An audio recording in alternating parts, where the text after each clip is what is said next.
पीछा नहीं करते हैं, तुमसे प्यार करते हैं पगली, और तुम्हारे बिना जी भी नहीं सकते हैं। मेरी भी सुनो। क्या?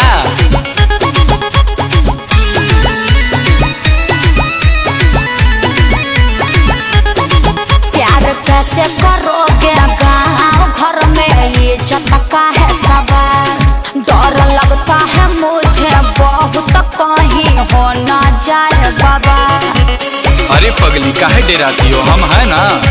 तेरा हाल फैसला होगा जानू, हमको मंजूर, एक पल भी ना जी पाएंगे तुमसे रह के दूर। देखो कोई तो उपाय निकालना होगा ना। प्यार करेंगे तुमसे, शादी करेंगे किसी और से, कोई दिक्कत नहीं। शादी से पहले तुम भी दिल लगाओगी ना किसी छोर से, कोई दिक्कत नहीं।